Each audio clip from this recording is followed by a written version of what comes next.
Live from the SABC headquarters in Auckland Park, Johannesburg, welcome to this evening's edition of The Watchdog. My name is Vuyo Vogo. On the show tonight, Energy Minister Gwede Mantashe announces another initiative meant to help alleviate the crippling electricity crisis, but which won't address our immediate needs. Our panel of experts weighs in on the importance of that announcement. After that, another panel looks at violence and political killings on the back of President Cyril Ramaphosa's decision to authorize the deployment of 10,000 soldiers to safeguard the November 1 local government election. That and more in tonight's episode of The Watchdog, which starts now.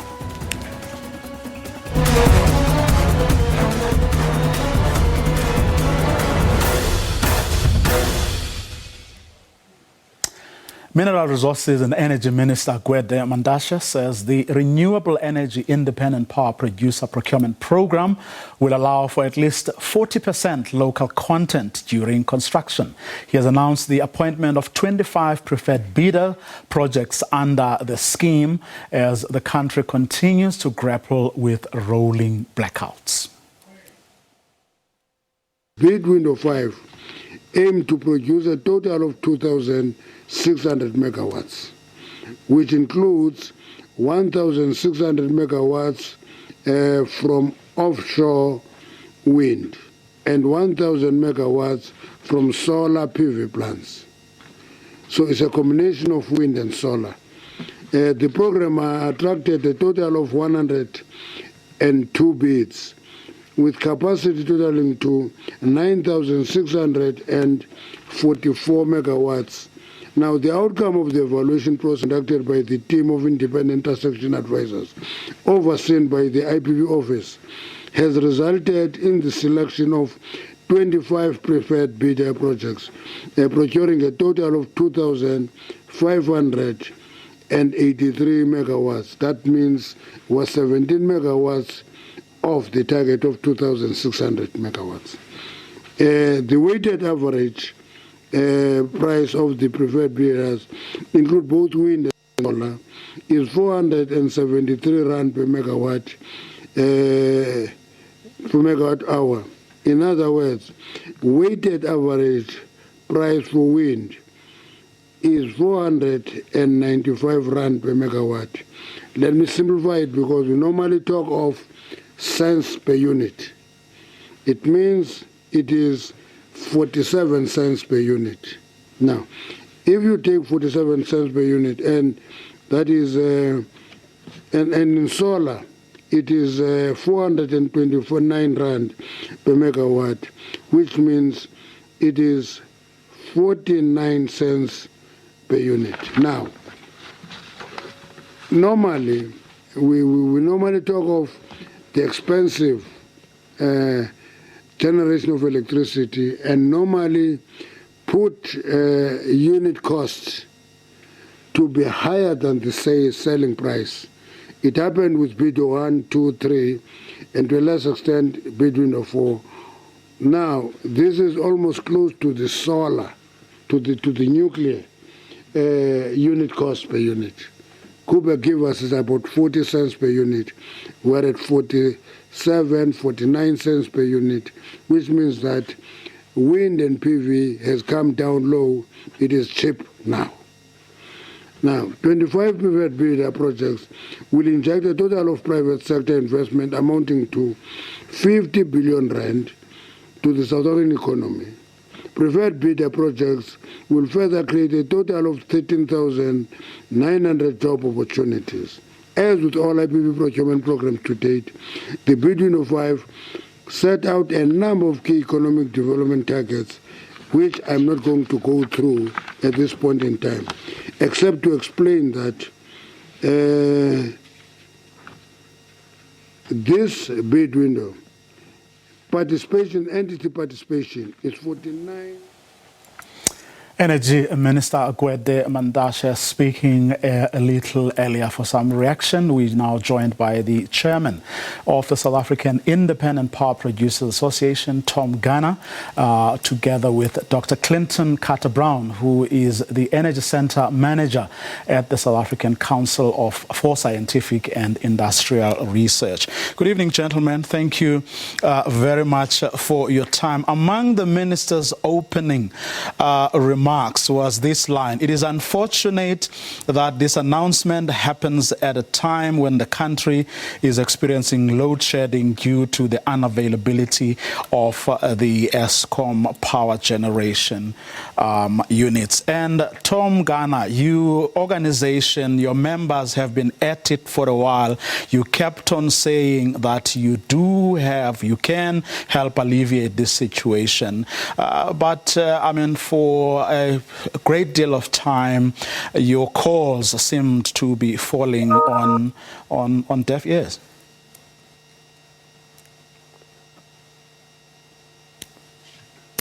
Absolutely. I mean, it's been falling on deaf ears for years, and I think it was started in around 2014 by then Mr. Brian Molefe and Koku at Eskom, where as part of state capture and then them handing over Eskom as a state entity to private family, they decided not to sign power purchase agreements of round 4, which then was fixed, as the minister mentioned, in 2018.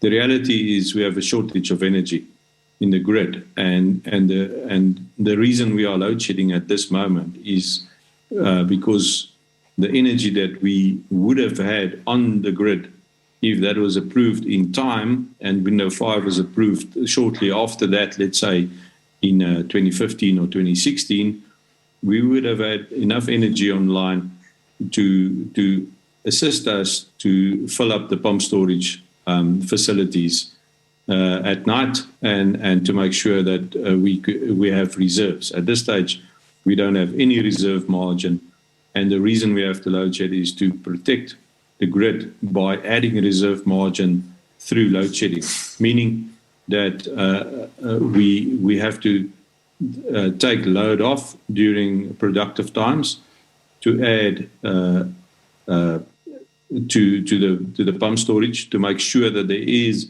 a reserve, that when the inevitable happens, we can keep the grid stable.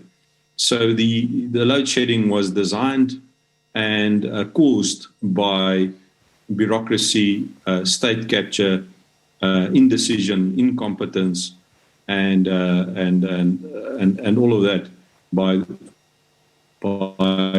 the government during this period.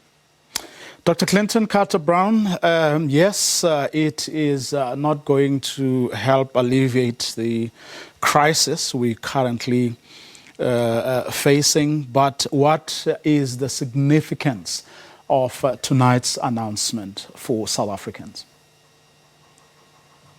Yeah, thank you, and good evening to South Africa. I think today is a proud day for the South African energy mix and the way forward. When we just look at the prices that we are seeing and have been announced this evening, and congratulations to all of the project developers in the industry that have rallied behind this to create local content in excess of the 40% requirement, in fact, 44% during construction, more than 13,000 job opportunities, increasing levels of South African ownership, of black ownership, of black female ownership, and at truly record-breaking prices. I mean, we are seeing prices now of in fact, the lowest cost wind farm is cheaper than the fuel cost of Kuiberg nuclear power station. So we are seeing renewable energy pricing now. This is very low carbon electricity that can help to decarbonize and stabilize our economy at prices that are truly encouraging for South Africa. I think there's a good story to be told in this. We know that we have a world-class solar resource. We have an excellent wind resource as well. So these prices that we're seeing with projects that can also get onto the grid relatively quickly. The minister has mentioned lead times up to 36 months. I would say that that's on the longer side. I think we will see some projects be able to actually be implemented potentially within 24 months. And I don't think we should underestimate the very positive impact that this is going to have in terms of making a very meaningful contribution to restore the supply-demand side balance. We can and should do more, but there's a very positive news story in terms of how the industry is then responding to this challenge. It's by no means going to solve load shedding in the immediate, but this is a very, very good move for the country. Tom Ghana, talk us through very briefly this good story for your members, for the industry, for South Africa. What are the real, practical, economical and financial benefits of this announcement to someone who, of course, may be impatiently waiting for stability, both availability and stability of electricity, but who is nevertheless open to actually understanding what this means for the industry in the country, the things that Dr. Carter Brown just referred to? Yeah, I completely agree with Dr. Carter Brown, and I think it is a great day for South Africa that we at last got to a window 5 bid announcement that proves that what the minister has said in the last few years, that renewables are expensive, is absolutely untrue. The renewables has proven to be cheaper, and that's a function of technology advancement over time. The other positive thing about that is that because we can now prove that renewables are cheaper, we can actually unlock that obstacle in the whole value chain of the government standing in the way of renewables being deployed, because that has been resolved. I think it's important now to say that we need to roll out at pace. I think it's a lost opportunity that we didn't announce more preferred bidders at these prices. It's absolutely excellent for South African consumers, as we need every megawatt hour on the bars that we can get as soon as possible. And I think it's important that we take this positive step and we move forward. We take hands and we build a new South Africa from this place. Dr. Carter Brown, yes, we're all looking forward to a stage where we know that not only will electricity be available, but it's going to be reliable. But of course, another issue for the consumer that Tom Ghana just spoke about is the cost. What does this mean for the cost of electricity going forward? It's very good news. We know that we have an aging power system, and many of our coal plants are reaching end of life. They need to be replaced. That comes at a cost. I think the good news is that at these prices, the cost increases or the risk of further above inflationary substantial cost increases due to new capacity additions. This is very good news for consumers. It's also very good news in terms of climate change and decarbonisation. It also just stresses that in the South African power system, because of our wind and sun, that we are able to decarbonise and protect our industry in terms of carbon tax and the implications of a decarbonising international offtake market. And that's going to be very, very good for our consumer or for our manufacturing base as well in the long term. Our challenge, however, is that in the immediate, our price of electricity is not fully recovering the costs in terms of the Eskom business model. And the Eskom coal fleet performance is substantively lower than where it needs to be. And that's really what is driving the immediate load shedding. So we need to do a number of things as a country in terms of ensuring that Eskom can get the coal fleet performance up as we start to transition and implement more of this renewable energy that is going to reduce those cost pressures. But electricity will get more expensive. How much more expensive it gets is really a function of how much of this cheaper renewable energy we can procure in the immediate. I do agree with Tommy. I think there was a missed opportunity here to procure more. I would have expected perhaps even a doubling of this capacity at prices. This was a very, very good deal for the South African economy. Every kilowatt hour that is not supplied, that we are load shedding, is a massive cost to the economy. It's substantially cheaper to be procuring renewable energy and reducing those impacts. In fact, at these prices, with these technologies, I would put it to all of us that this would be an absolute no-great maneuver or move, that there is no downside for the South African economy in having procured at least, for example, 5 gigawatts of solar and PV wind. Tom, the minister said that, to quote line from what he said, looking forward to more competition and reduced price when we issue bid window 6. We're aiming to release bid window 6 by no later than the end of January 2022, which will hopefully be another set of good news. But he also said that, it may take up to, or it usually takes up to what? 36 months, he said, for the bidders, before their energy gets onto the grid, because a lot of things need to happen. Very briefly, what needs to happen now after this announcement? What are the sort of biggies, the most important things that need to be done now? So, Vio, what needs to happen is in the next, let's say, 4 to 6 months, probably more 6 months than 4 months, is to finally close all your contracts. Some of these projects have up to 80, 85 contracts that needs to speak to each other. So there's a lot of legal time. The bankers needs to scrutinize everything. And then you get to what you call financial close, and that's where the point at where the cash can flow into the special purpose vehicle or the project to distribute it to the 6 month period. And then if you're in a solar plant, typically 12 to 14 months construction, and if you're in a wind plant, I would say 14 to 18, maybe 18 to 24 months construction, and that's where the 36 months comes from. So it could be decreased, but I would say 24 to 36 months, 30 on average for all of these projects would be good. I do, however, have to say that with these low tariffs, what's happening in the world with COVID and what's happening in China, solar PV equipment prices has gone up.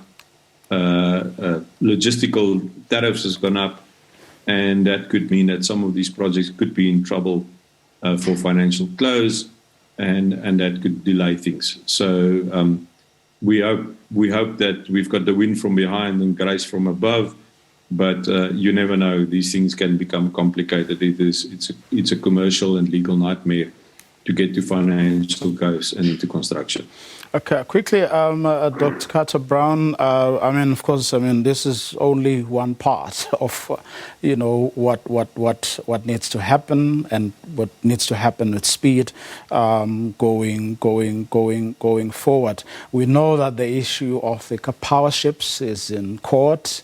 There are issues there, but also on the back of what environmental affairs said and did.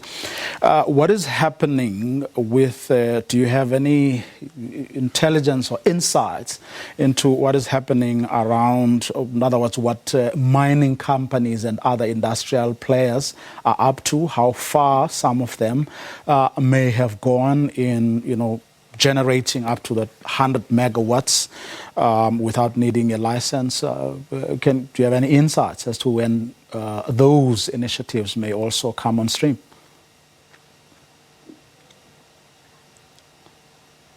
The private sector, in terms of the mining houses and other project developers, are developing those projects. scale.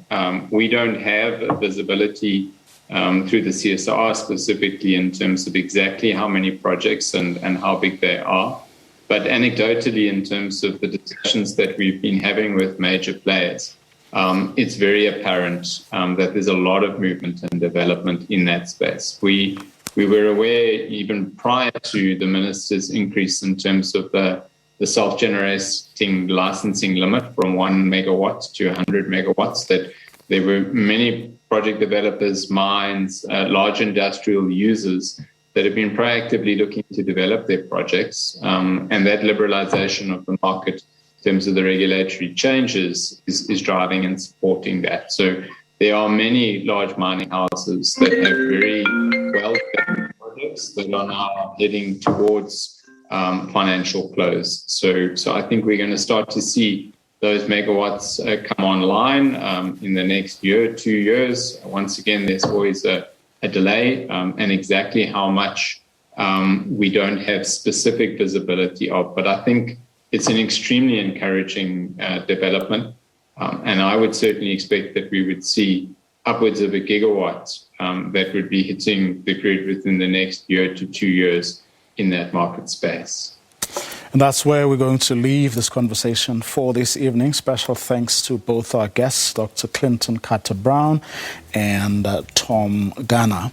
As you heard them saying, a good move this evening. The announcement by the minister, unfortunately, doesn't resolve the current electricity crisis. And also from what they have just said, the minister could have done more. But hey, that's what it is for this evening. After the break, we reflect on the violence and political killings we've seen ahead of this coming Monday's local government election.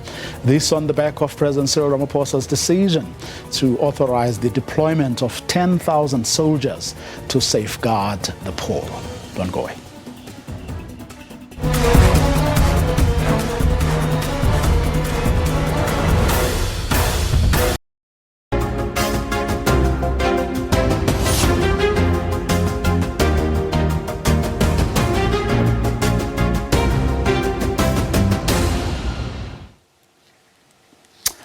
Welcome back.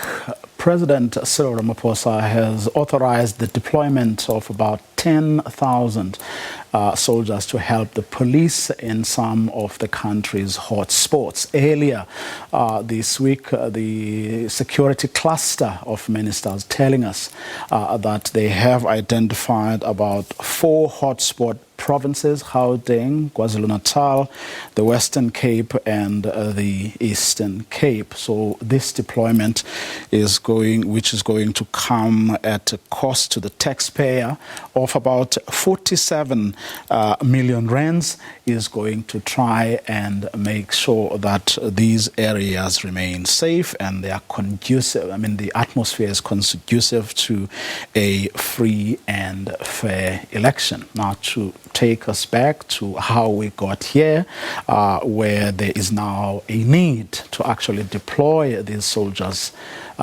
especially at these hotspots. We are joined by violence monitor and analyst Dr. Mary De Haas. David Bruce is an independent researcher and writer who has worked in the field of policing, crime and criminal justice. He now works with the UNDP that is running a program that supports the IEC and next week's election. Political analyst Dr. Ntsikelelo Breakfast is a former head of the School of Security and Africa Studies at Stellenbosch University. Good evening to all of you, and thank you so much for agreeing to come through. Thank you very much for having me, Will. Thank you. If I may start with you, Dr. De Haas, how would you describe the violence and intimidation situation in South Africa, like 3-4 days before the poll? Look, I can only speak for KwaZulu-Natal because that's the area that I have extensive networks in them that I've been monitoring for the last 30 years. So the other areas I only read about in the media. Now, what's happening here is much the same as always. There's, at the moment, things are fairly normal. I mean, apart from the fact that it's never normal here, I mean, there's violence and the threat of violence that have nothing to do with elections in a number of areas, including an area which is under threat of removal because supposedly, I mean, I was just reminded this of your last item, people were told it's next to Richards Bay that they have to move for oil, and there's no oil there, but we think it's a refinery or something, and there's been a reign of terror with gangs of armed youth shooting people. Okay, that's this province. Now, in this context, we obviously don't know if there's going to be any more killing of politically linked people in the run-up to elections, but it's much the same as it has been for the last few elections. That some people killed because they're candidates, or we don't even know if it's because of that, because there are very few convictions. So things are kind of fairly normal, I'd say. But people will be reassured, I guess, if there's a good police and army presence. Yes, even by the mere presence of this deployment, yeah. I suppose. David Bruce, I mean, the situation has been different in Gauteng, even though the Minister of Police insisted earlier in the week that the problems were really restricted to the Tshwane areas of Mamelodi, Mabopane, and Atteridgeville. But, the situation was cause for concern, alarm people of those areas. Right. Just if we're looking at the violence that's taken place over roughly the last 2 months, and specifically talking about political killings or assassinations, as Mary has indicated, KwaZulu-Natal is characteristically the province in which the majority of these killings take place. But what is notable about the last few months is that the number of these incidents in Tshwane has resembled that in eThekwini. So alongside, there've been a few incidents in eThekwini in the last since the election was declared. And I think over a slightly longer period, but there's been a similar number of incidents in which people who were political candidates or politically involved have been killed, and which, are ostensibly politically motivated killings. So it's appropriate that the minister has highlighted Tshwane also as an area of concern. Dr. Breakfast, have we been able, researchers, scholars, academics, to, put a finger, at the very least, on the factors that have over time contributed to this phenomenon? I know that sometimes some of us who report on these things can be simplistic, we say, Tsendiso Magaqa was a councillor who got in, spoke out, about what he saw, and he was killed for that. But has anyone done an extensive research to really try and get to the bottom of it all? Yeah, so there's a very interesting argument by the late Sigmund Freud that the beauty of adulthood is that adulthood has a tendency of revealing childhood unfinished business. So if you were exposed to violence at a tender age, you are likely to be violent in future. So I think the past is still with us.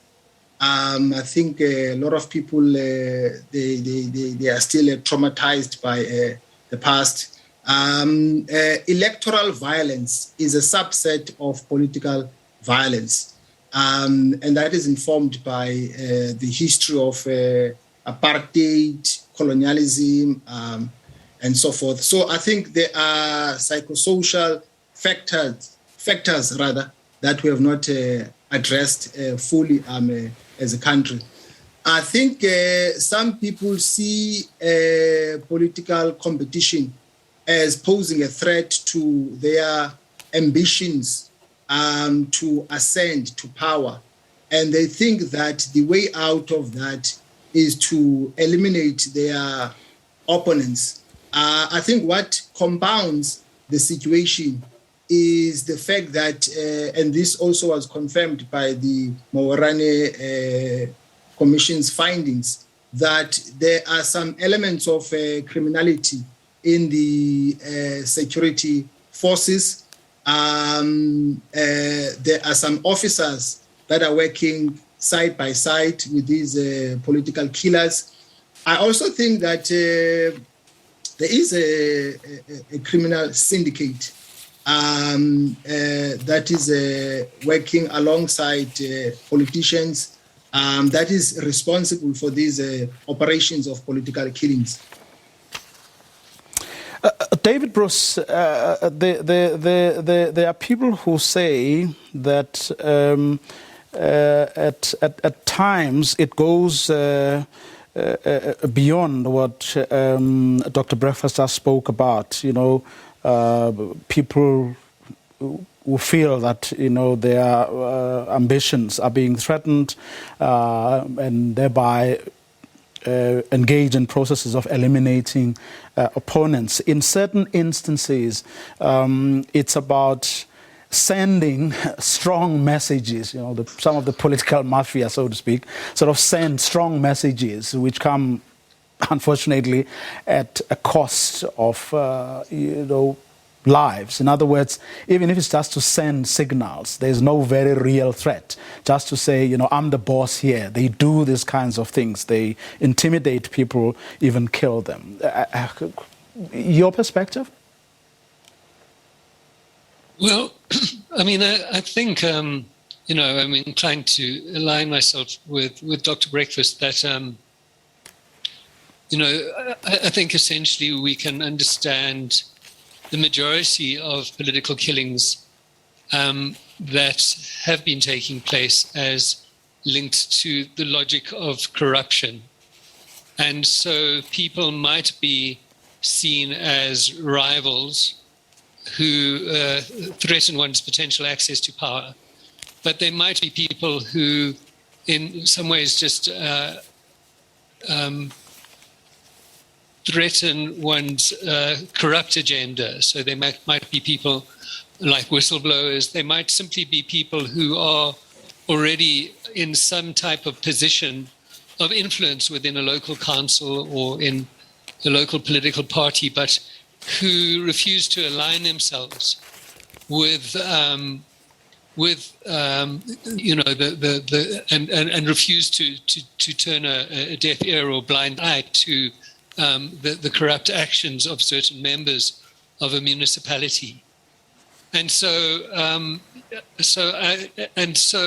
what also appears to be the case is that quite a few of the people who are killed do have some advance warning of these killings, that there is, in many ways, you know, the intimidation is a big part of this, but it's often, you know, the first step that is taken to try and, you know, get people to kind of collaborate or cooperate in, or at least be silent in relation to whatever corruption is taking place.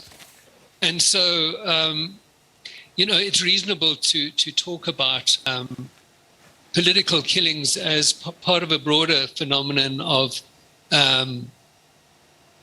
organized crime in South Africa. What's also known is that to some degree, what makes many political killings possible is that, you know, the involvement of hitmen many who derived their experience from, for instance, the taxi industry, which is another arena of organized crime in South Africa. So, I mean, I think to some degree, there's quite a high level of agreement and common understanding between different researchers about, what is taking place here. Dr. Tahas, as much as you said earlier, that people will welcome these boots on the ground. It'll give them a sense of, safety. And obviously that can only be good for the forthcoming election. But there is a sense, certainly from many South Africans, that politicians only move or act when their interests are being threatened. I mean, these are conversations we've been having. Only a short while ago, the Minister of Energy came forward to announce yet another step to try and address the electricity crisis, even though, of course, not going to deal with the load shedding we are experiencing now. Last night, we had the Public Enterprises Minister coming forward for the very first time in a very long time to talk about how the stage 4 load shedding that Eskom promised yesterday morning, all of that was going to change. We're now from 9 o'clock going to stage 3 and then 2 and, God knows what will happen next. But all of this is happening because, we have an election in a few days' time. What is your sense? Are we seeing this deployment that's going to come at 47 million rands now? Are we seeing here a different approach from how state law enforcement agencies have done over the years, as people died in KZN and other areas of our country? Yeah, look, absolutely. Can I just start with agreeing with my two fellow panelists that, I'm talking now from KwaZulu-Natal, which is the epicenter of a lot of the problems. We know that we can destabilize the country from KwaZulu-Natal. And the whole point about, I remember in the 80s when there was an all-out war in Pietermaritzburg and a psychologist's report said, this is what is going to happen to these traumatized kids. They are going to grow up traumatized for life, insensitive to violence, and that's exactly what we're seeing. Because in KZN, the training of hitmen continued. This is all documented. People were having paramilitary training in the 90s, the early thousands. These were the hitmen that we have now linked to the taxi industry. Nobody did anything about it. It's on record with the police. Okay, now we have these hitmen, and the hitmen are used. The political violence manifestation is simply the political manifestation of a much broader phenomenon. And yes, indeed, to answer your question, when it's election time, the politicians are very active and doing whatever. And there's been this kind of, there's been a few people killed probably because they're candidates for political reasons. We don't even know that, because I list these political killings, and I don't know until the case goes to court. And I know this because I was on a commission looking at farm violence 20 years ago, that until the case goes to court, you don't really get an understanding of the motives for the killings. But indeed, most of these killings are in one way or the other linked to politics. Now, so people are scared. Somebody asked me this morning, is it safe for me to go and vote? Well, yes, why not?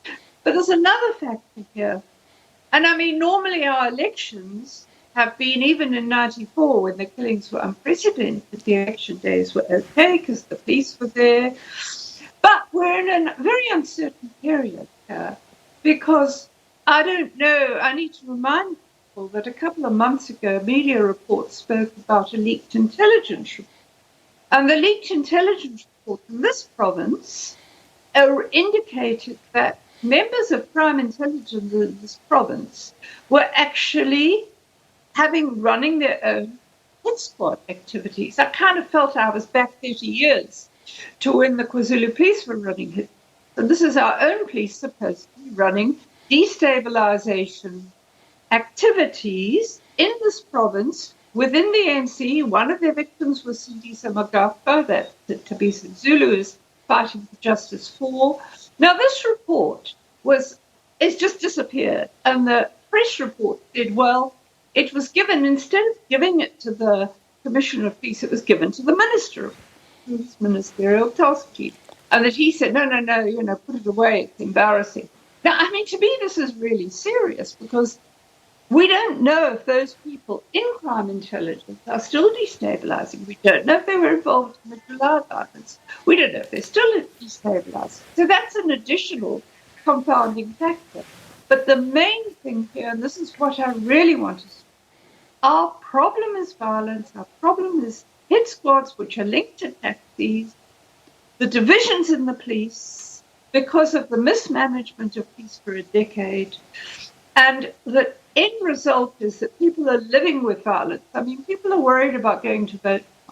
I am sitting here with a problem in a rural area near Richards Bay where 4 women have been killed in the last 4 months for no apparent reason by armed youths who are roaming the area freely. Now, I mean, this is part and parcel of this province. So when the elections come along, it's just one other kind of facet of this. And my appeal to everybody is that as South Africans, we've just got to deal with this violence. We've got to stop this violence. And it starts with hit squads. It starts with the taxi industry, which the government has shown no will to regulate. And it starts with guns. Now, I mean, these are the issues that we need, elections or not. The elections will be over next week, and we don't know if the violence will be over because some of the people that are saying, hey, we should have been candidates and we're not, and we're going to make trouble, we don't know if they're going to make it. It's quite unpredictable. Okay. So what I'm saying is we need, as a country, to focus on this violence. We need to do something. Well, there are people who are watching this program who have some suggestions as to how we can actually deal with some of the violence and death we have seen. Nazim Grootboom, Dr. Breakfast, says, yes, they have been addressing the issue of political killings, but you can't say it is enough because these killings happen daily. Government must end corruption first. I'll read you another one before I ask you to come on. Tlabadimo says, poverty leads to violence, and violence is not a means to an end. Please help us, God. Dr. Breakfast, I mean, just have the politicians been sensitized enough? You know, I mean, to the questions that all questions of that Dr. Terhas raised, and the fact that, I mean, I don't think anyone will ever disagree with that. The fact that we need a solution to this, not only during the time of elections, but a concerted effort must be made to end this phenomenon once and for all. Yeah, so one of the findings of the Moerane Commission was that there is a need for a professionalization of the politics of local government, for instance, in the sense that people who want to be councillors, they have to have a formal qualification. I think that can go a long way in terms of avoiding some of these pitfalls. I also think that the ANC as a ruling party, because most of these killings are very prevalent within the ANC, they are intra-party related. I also think that the ANC has been found wanting in the sense that the ANC does have a research unit that is responsible for looking at the political trends in the country So if the ANC can embark on scientific or empirical research, I think that can inform the party how to address this issue. Because some of these killings... Is it lack of information, though, or is it lack of political will to actually get those who have, the means, who have been entrusted by South Africans to do something about this, not really doing it? In other words, lack of political will on the part of the political party, but also on the part of those who are from it, who are in government, in the portfolios that are supposed to play the critical roles in dealing with this? Well, I think, effective therapy can only occur when there's a proper diagnosis. Otherwise, we'll be just shooting in the dark. So there is a need for data collection, and that should inform policymakers or decision makers on how to respond to this matter. Okay. Because some of these killings, they have to do with political competition amongst, I would say, members of the ANC, and that dates back from exile and so on. So I think the party also needs to do its own research as well. Okay, we've run out of time, but I have to ask you this, David Bruce, and it's taking us back to where we started. Is there, just from the conversations you had, people who are in the or close to the IEC, other people like the UNDP that you're assisting, who have an interest, or who are helping to assist to make sure that this election runs as smooth? Is there concern from any quarters that about violence ahead of and intimidation ahead of this election? Well, I think the concern about violence that people have is about the violence that we've been talking about. It's about this phenomenon of political killings. I think generally, people don't anticipate violence on election day. Since 1994, we've generally had peaceful elections. It's not impossible that there would be some kind of protest, people maybe expressing their general dissatisfaction with perhaps even what one might call it, what's been achieved through democracy in the last 25 years or so. But I don't think anyone should feel that there's any danger to them in going to vote on election day. I think, I would align myself with what Mary has said in that regard, that it will be safe to vote. And I think the way in which we need to understand this troop deployment is as a way of kind of reassuring people about the safety of the voting process. Special thanks to all of you for your reflections this evening.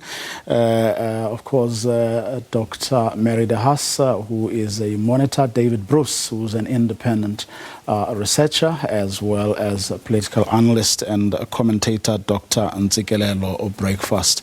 On the back, of course, of that decision by President Cyril Ramaphosa to authorize the deployment of 10,000 soldiers to help the police safeguard the November 1 election, and that decision is going to come at a cost of more than 47 million rands to the taxpayer.